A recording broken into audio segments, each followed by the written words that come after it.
Shuvah. À l'Haftara, c'est Shuvah. C'est dans... c'est juste le Shabbat qui précède Kippour. Quand Kippour c'est Shabbat, naturellement, le Shabbat qui précède est Shabbat. Oui, aussi. Dans cette Haftara, les premiers psukim disaient la chose suivante. Shuvah Israël ad Hashem Elokecha. Ki kashalta ba'avonecha. Reviens Israël. Ad Hashem Elokecha, jusqu'à Hashem Elokecha, ton Dieu, qui kashalta ba'avonecha, car tu as trébuché sur ta faute. Et le deuxième pasuk dit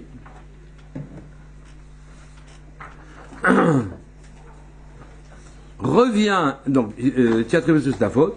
Ça c'est le premier pasuk. Le second pasuk est en train de parler non plus d'Israël, mais il est en train de parler de Shuvu Kru imachem devarim.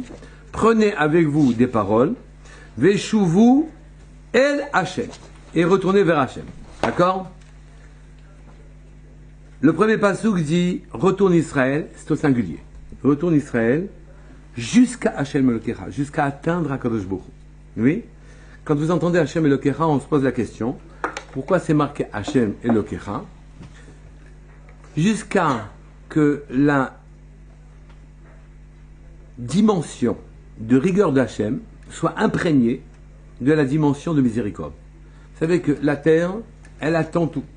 Elle attend la pluie, elle attend le vent, elle attend l'air, elle attend tout. Oui, c'est la dimension rigoureuse. La terre est rigoureuse et dure pour nous, d'accord? Elle a besoin de tout ce qui ne lui arrive pas. C'est pour ça que chaque fois que quelque chose, qu'on a besoin de manger quelque chose, on fait une bracha.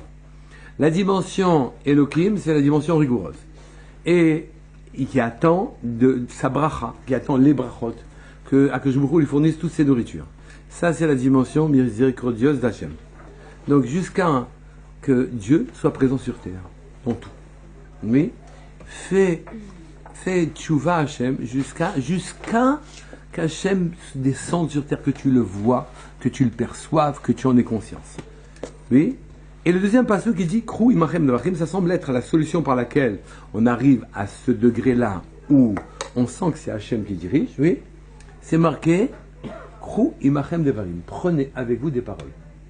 Oui. Prenez avec vous des paroles. Veshuvu et retournez et l'Hachem vers Hachem.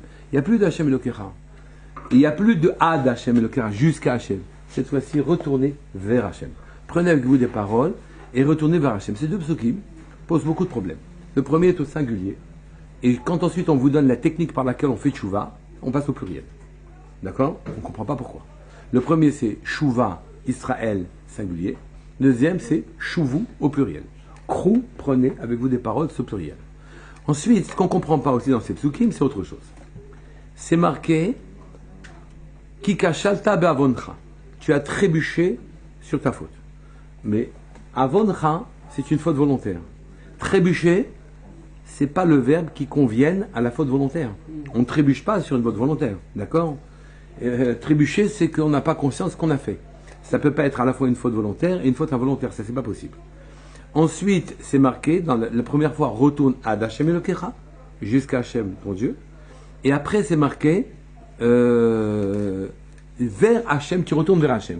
Donc on dirait que, dans la deuxième phrase, la technique par laquelle on fait tchouva a moins d'ambition que la première phrase.